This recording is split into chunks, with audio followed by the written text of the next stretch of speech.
পশ্চিম অসমৰ যি দেশী জনগোষ্ঠীসকলক সদায় বঞ্চিত আৰু অৱহেলিত কৰি ৰখা হৈছে তেওঁলোকৰ অধিক জনসংখ্যা থকা সমষ্টিতো তেওঁলোকক ৰাজনৈতিক প্ৰতিনিধিত্ব নিদিয়ে আজি যদি গৌৰীপুৰত চাব যায় তাত যথেষ্ট সংখ্যক দেশী ভোটাৰ আছে আজি যিটো আগৰ দক্ষিণ কাংমাৰা মানকাছাৰ আছিল য'ত বীৰ সিং জাৰুৱা বুলি কোৱা হয় তাত যথেষ্ট সংখ্যক দেশী জনগোষ্ঠীৰ লোক আছে কিন্তু তাত কোনো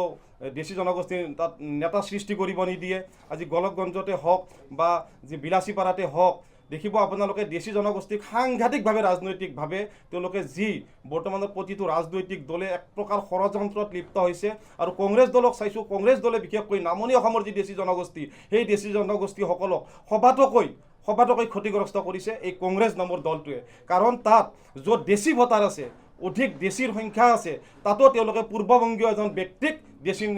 নেতা বনাই তেওঁলোকে বিধানসভালৈ পঠায় ৰাজ্যসভালৈ পঠায় লোকসভালৈ আমি এইবাৰ সিদ্ধান্ত গ্ৰহণ কৰিছোঁ যে এইবাৰ যদি এই ধৰণৰ বৈষম্য কৰা হয় তেতিয়াহ'লে কংগ্ৰেছ দল বা অন্যান্য দলবিলাকক কিন্তু সেইবিলাক সমষ্টিত সোমাব দিয়া নহ'ব সেই কঠোৰভাৱে আমি সিদ্ধান্ত ল'ম আলোচনা কৰিম আমি ৰাজনৈতিক অভিৱৰ্তন পাতিবলৈ গৈ আছোঁ মাৰ্চত ৰাজনৈতিক অভিৱৰ্তনত সিদ্ধান্ত হ'ব আৰু প্ৰতিটো ৰাজনৈতিক দলৰ UDF-ক বাদ দি প্ৰতিটো ৰাজনৈতিক দলৰ নেতাসকলক তাত মাতা হ'ব গৰিয়ামৰীয়া দেশী সৈয়দ জলাসকলৰ স্থিতি সম্পৰ্কে ৰাজনৈতিক স্থিতি সম্পৰ্কে তেওঁলোকে প্ৰকাশ কৰিব লাগিব তেওঁলোকে ইস্তিহাৰত গৰিয়ামৰীয়া দেশী জলা সৈয়দসকল ভূমিপুত্ৰসকলৰ সমস্যাৰ ক্ষেত্ৰত ৰাজনৈতিক অৰ্থনৈতিক সামাজিক সমস্যাৰ ক্ষেত্ৰত তেওঁলোকৰ ইস্তিহাৰত লিখা আমি দেখা পাব লাগিব প্ৰতিশ্ৰুতি পাব লাগিব তেতিয়াহে আমি চিন্তা কৰিম আৰু সেইদৰে আমি ৰাজনৈতিকভাৱে আগবাঢ়িম গৰিয়ামৰীয়া দেশী জাতীয় বৰ্ডৰ পৰা আমাৰ বাৰ্তাটো এইটোৱে যে আগন্তুক বিধানসভা নিৰ্বাচন আৰু আমাৰ জনগোষ্ঠীকেইটা গৰিয়ামৰীয়া দেশী সৈয়দ জলা এই 5টা থলুৱা খিলঞ্জীয়া ইছলামধৰ্মী জনগোষ্ঠীকেইটাৰ ভূমিকা আমি দেখিছোঁ যে বিভিন্ন দলৰ সম্ভাৱ্য তালিকাবিলাক ছ'চিয়েল মিডিয়াত বিভিন্ন টক শ্ব'ত দেখা পাইছোঁ কিন্তু এই টক শ্ব'বিলাকত আৰু ছ'চিয়েল মিডিয়াত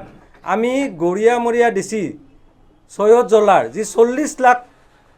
ভূমিপুত্ৰ ইয়াত মানুহ আছে ইয়াৰ জনসংখ্যা আছে যি অসমীয়া জাতিৰ অবিচ্ছেদ্য অংগ বুলি বিভিন্ন সময়ত কোৱা হয় আৰু হয় অবিচ্ছেদ্য অংগ হয় এই জনগোষ্ঠীকেইটাৰ এজনো ব্যক্তিৰ নাম এই সম্ভাৱ্য লিষ্টত গৰিয়ামৰীয়া লোকৰ প্ৰতিনিধি এজনৰ লিষ্টত নাম নাই কিয় প্ৰশ্নটো এইটো আমাৰ কথাটো হ'ল যে গৰিয়ামৰীয়া দেশীসকলৰ ধৰ্মটো ইছলাম হোৱা বাবে বিজেপিয়ে সমষ্টিত টিকেট নিদিব নেকি আৰু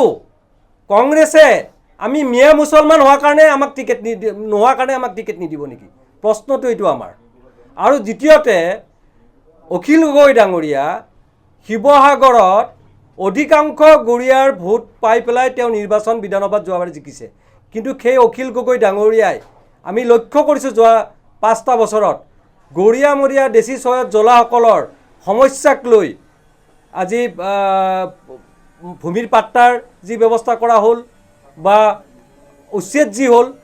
বিধানসভাত কোনো ধৰণৰ কেতিয়াও মাত মতা দেখা নগ'ল তেওঁ খালি মিয়া সমষ্টিকেইটাত মিয়া এৰিয়াত গৈ পেলাই তেওঁ নিৰ্বাচনী প্ৰচাৰ চলায় তাত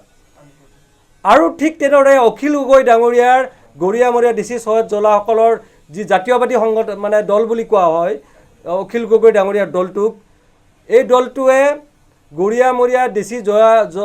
জলা সৈয়দসকলৰ স্থিতি ভালদৰে যিদৰে প্ৰকাশ কৰিব লাগিছিলে সংবাদ মাধ্যমৰ আগত স্থিতি ভালদৰে মজবুতকৈ শক্তিশালীভাৱে প্ৰকাশ কৰা দেখা নাযায়